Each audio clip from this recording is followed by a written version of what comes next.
ಕೂಡ ಅವರು ಅವಾಗ ಇದಕ್ಕೆ ಉತ್ತರ ಕೊಡಲಿಲ್ಲ. ಆದರೆ ಇವತ್ತು ಇದರ ಉತ್ತರ ಸಿಕ್ಕಿದೆ. ನಾನು ಮತ್ತು ರಾಹುಲ್ ಗಾಂಧಿ ಅವರು ಇದರ ಬಗ್ಗೆ ಸಾಕಷ್ಟು ಯೋಚನೆ ಮಾಡಿ ಒಂದು ಪತ್ರನೂ ಕೂಡ ಬರೆದಿದ್ದೇವೆ. ಒಂದು ನಮ್ಮ ವತಿಯಿಂದ ಪತ್ರ ಹೋಗಿದೆ. ಸ್ಪೆಷಲ್ ಸೆಷನ್ ಕರೀರಿ, ಪಾರ್ಲಿಮೆಂಟ್ ಕರೀರಿ. ನಾವು ನಮ್ಮ ಏನು ಇದು ಕಾಶ್ಮೀರದಲ್ಲಿ ಏನು ಘಟನೆ ನಡೆದಿದೆ ಅದರ ಬಗ್ಗೆ ನಮಗೆ ತಿಳಿಸಿ ಅಂತ ನಾವು ಹೇಳಿದ್ದೇವೆ. ಅದೇ ರೀತಿಯಾಗಿ ಯಾಕೆ ಲೋಪದೋಷ ನಡೀತು, ಯಾರು ಅದಕ್ಕೆ ಕಾರಣಕರ್ತರು, ನಿಮ್ಮಲ್ಲಿ ಇಂಟೆಲಿಜೆನ್ಸ್ ಫೇಲ್ಯೂರ ಅಥವಾ ಪೊಲೀಸ್ ಫೇಲ್ಯೂರ? ಯಾಕಂದ್ರೆ ಇಂಥ ಕಡೆ ಪಹಲ್ಗಾಂವ್ ಯಾವ ಊರಿಗೆ ನೀವು ಹೋಗ್ತೀರಿ ಅಲ್ಲಿ 3 ಸ್ತರದ ಒಂದು ರಕ್ಷಣೆ ಇರ್ತದೆ. ಒಂದು ಬಾರ್ಡರ್ ಸೆಕ್ಯೂರಿಟಿ ಫೋರ್ಸ್ ಇರ್ತದೆ, ಇನ್ನೊಂದು ನಮ್ಮ CFR ಅಂದರೆ ಈ ನಮ್ಮ ಇಂಡಸ್ಟ್ರಿಯಲ್ ಇದು ಪೊಲೀಸರು CR ಇವರು ಇರ್ತಾರೆ, ಇನ್ನೊಂದು ಲೋಕಲ್ ಪೊಲೀಸ್ ಇರ್ತದೆ. 3 ಥರದ ಅಲ್ಲಿ ಸೆಕ್ಯೂರಿಟಿ ಇದ್ರು ಹೇಗೆ ಅವರು ದಾಳಿ ಮಾಡಿದ್ರು, ಹೇಗೆ ಅಲ್ಲಿ ಟೆರರಿಸ್ಟ್ ಬಂದು 26 ಮಂದಿಗೆ ಕೊಲೆ ಮಾಡಿದ್ರು, ಇದನ್ನು ನಮಗೆ ವಿವರಗಳನ್ನ ತಿಳಿಸಿ. ಅದಕ್ಕಾಗಿ ನಾನು ಪತ್ರ ಬರೆದಿದ್ದೆ. ಬೆಂಗಳೂರಿಗೆ ಬಂದಾಗ ನಾನು ಒಂದು ಪ್ರೆಸ್ ಕಾನ್ಫರೆನ್ಸ್ ಮಾಡಿ ಅವಾಗ ಕೇಳಿದ್ದೆ, ಆಲ್ ಪಾರ್ಟಿ ಮೀಟಿಂಗ್ ಕರಿಬೇಕು, ಅದರಲ್ಲಿ ಬರಬೇಕು, ಪ್ರಧಾನಮಂತ್ರಿಗಳು ಬಂದು ವಿವರಗಳನ್ನು ತಿಳಿಸಬೇಕು ಅಂತ ಹೇಳಿದ್ದೇವೆ. ಆದರೆ ನಾವೆಲ್ಲರೂ ಗಡಿಬಿಡಿ ಮಾಡಿಕೊಂಡು ದಿಲ್ಲಿಗೆ ಹೋಗಿ ಅಲ್ಲಿ ಎಲ್ಲ ಪಾರ್ಟಿಯವರು ಸೇರಿದ್ದೇವೆ. ಆದರೆ ಮೋದಿಜಿ ಅವರೇ ಇಲ್ಲ ಅಲ್ಲಿ. ನಾವೆಲ್ಲ ಹೋದೇವೆ, ಬರೇ ಅಲ್ಲಿ ರಕ್ಷಣಾ ಮಂತ್ರಿ ಮತ್ತು ಗೃಹ ಸಚಿವರು. ಪ್ರಧಾನಮಂತ್ರಿಗಳು ಅಲ್ಲಿ ಬಿಹಾರ್ನಲ್ಲಿ ಭಾಷಣ ಮಾಡ್ತಾ ಇದ್ರು, ಅರ್ಧ ಇಂಗ್ಲಿಷ್ನಲ್ಲಿ ಅರ್ಧ ಹಿಂದಿಯಲ್ಲಿ ಮಾಡ್ತಾ ಇದ್ರು. ಜನ ಕೇಳಿದ ಅವ್ರಿಗೆ ಇಂಗ್ಲಿಷ್ ಯಾಕೆ ಮಾಡ್ತಾ ಇದ್ದೀರಿ ಫಸ್ಟ್ ಟೈಮ್ ನೀವು ಇದು ಅಂತ. ಅವ್ರೇನು ಹೇಳಿದ್ರು, ಇಡೀ ಇಂಟರ್ನ್ಯಾಷನಲ್ನಲ್ಲಿ ಈ ಮೆಸೇಜ್ ಹೋಗ್ಲಿ, ಮೋದಿ ಗಟ್ಟಿಯಾಗಿದ್ದಾನೆ, ಮೋದಿ ಎಲ್ಲಕ್ಕೂ ತಯಾರಾಗಿದ್ದಾನೆ ಅಂತ ಹೇಳಕ್ಕೆ ನಾನು ಇಂಗ್ಲಿಷ್ನಾಗ ಭಾಷಣ ಮಾಡ್ತಾ ಇದ್ದೀನಿ ಅಂತ ಹೇಳಿದೆ. ಮಾರಾಯ, ನೀನು ಇಂಗ್ಲಿಷ್ ತಗೊಂಡು ನಾವೇನು ಮಾಡಬೇಕಾಗದ? ನಮಗೆ ಬೇಕಾಗಿದ್ದು, ನಮ್ಮ ದೇಶಕ್ಕೆ ಬೇಕಾಗಿದ್ದು ರಕ್ಷಣೆ, ನಮ್ಮ ಜನರಿಗೆ ಬೇಕಾಗಿದ್ದು ರಕ್ಷಣೆ. ನಮ್ಮ ಜೀವ ಉಳಿಸಿ ನಿನ್ನ ಕೈಯಲ್ಲಿ ಅಧಿಕಾರ ಕೊಟ್ಟಿದ್ದಾರೆ, ಜನ ತಪ್ಪಿ ಕೊಟ್ಟಿದ್ದಾರೆ, ಅದು ಇವತ್ತು ಭೋಗಿಸ್ತಾ ಇದ್ದಾರೆ.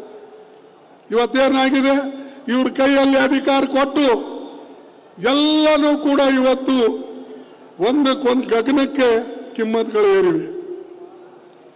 ಇವತ್ತು ಗ್ಯಾಸ್ದು ಕಿಮ್ಮತ್ ಹೆಚ್ಚಿಗಾಗಿದೆ, ಪ್ರತಿಯೊಂದು ವಸ್ತುಗಳ ಕಿಮ್ಮತ್ತು ಇವತ್ತು ಇಷ್ಟೊಂದು ಗಗನಕ್ಕೇರಿದೆ. ಬಹುಶಃ ಸಾಮಾನ್ಯ ಜನ ಬದುಕ್ತಕ್ಕಂಥದ್ದು ಸಾಧ್ಯನೇ ಇಲ್ಲ. ಆದರೆ ಮೋದಿ ಇದರ ಬಗ್ಗೆ ಯೋಚನೆ ಮಾಡ್ತಾ ಇಲ್ಲ. ಮತ್ತು ಯಾವ ಮೀಟಿಂಗನ್ನು ನಾವು ಕರಿಬೇಕು ಅಂತ ಅವ್ರಿಗೆ ಹೇಳಿದ್ದೇವೆ, ಅದರ ಬಗ್ಗೆನೂ ಕೂಡ ಅವರಿಗೆ ಇದ್ರ ಬಗ್ಗೆ ಗಮನ ಇಲ್ಲ.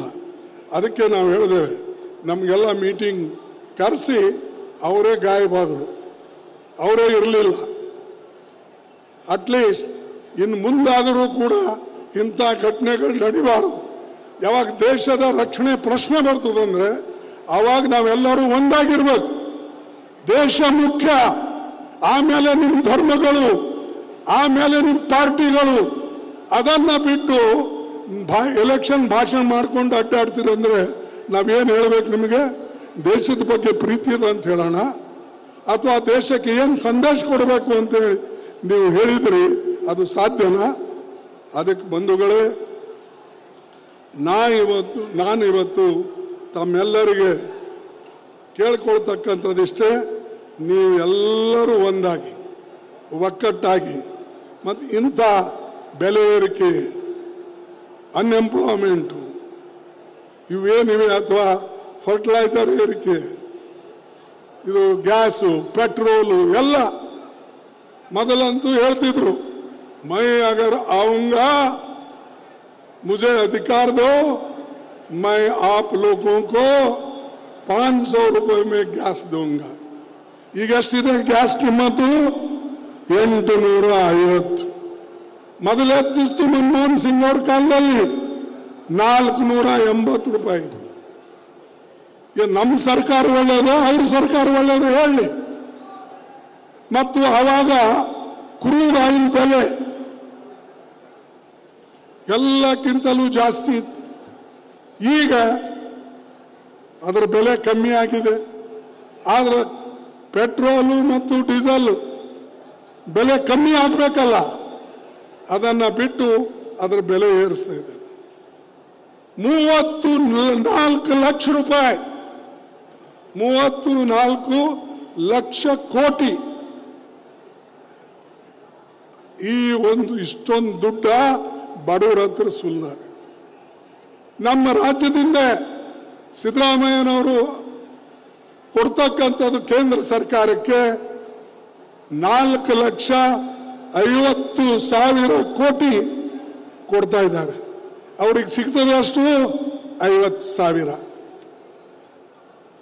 ಅಂದ್ರೆ ನಾವು ಕೂಡ ತೆರಿಗೆ GST ರೂಪದಲ್ಲಿ ಟ್ಯಾಕ್ಸ್ ರೂಪದಲ್ಲಿ ಸುಮಾರು 4 ಲಕ್ಷಕ್ಕಿಂತಲೂ ಹೆಚ್ಚಿನ ಹಣ ಕೊಡ್ತೇವೆ ಕೇಂದ್ರ ಸರ್ಕಾರ ನಮಗೆ ಬರೇ 50,000 ಕೋಟಿ ರೂಪಾಯಿ ವಾಪಸ್ ಕೊಡ್ತದೆ ಹೀಗಾದರೆ ಹೇಗೆ ರಾಜ್ಯದ ಬೆಳವಣಿಗೆ ಆಗ್ತದೆ ತಿರುಗಿ ಮುರುಗಿ ನಮಗೆ ಟೀಕೆ ಮಾಡೋದು ಸಿದ್ದರಾಮಯ್ಯ ಅವರ ಗವರ್ಮೆಂಟ್ ಬಂತು ಇವತ್ತು ಬೆಲೆ ಏರಿಕೆ ಆಗಿದೆ ಅರೆ ಬೆಲೆ ಏರಿಕೆ ಮಾಡಿದವ್ರು ನೀವು ಏನು ಎಕ್ಸೈಸ್ ಡ್ಯೂಟಿ ಹಚ್ಚಿದವ್ರು ನೀವು ಅದೆಲ್ಲ ನಿಮ್ಮಲ್ಲಿ ಹೋಗ್ತಾ ಇದೆ ನಿಮ್ಮ ಜೋಬಿಗೆ ಹೋಗ್ತಾ ಇದೆ ನೀವು ಬಿಡುಗಡೆ ಮಾಡುವಾಗ ಬಿಡುಗಡೆ ಮಾಡ್ತಾ ಇಲ್ಲ ಅದಕ್ಕಾಗಿ ಅವರಿಗೆ ನೀವು ಬುದ್ಧಿ ಕಲಿಸಬೇಕಾಗಿದೆ ಹೇಳಬೇಕಾಗಿದೆ ನಿಮ್ಮ ಸರ್ಕಾರ ರಾಜ್ಯ ಸರ್ಕಾರಗಳಿಗೆ ಮೋಸ ಮಾಡ್ತಾ ಇದೆ ಅನ್ನತಕ್ಕಂಥ ಮಾತನ್ನ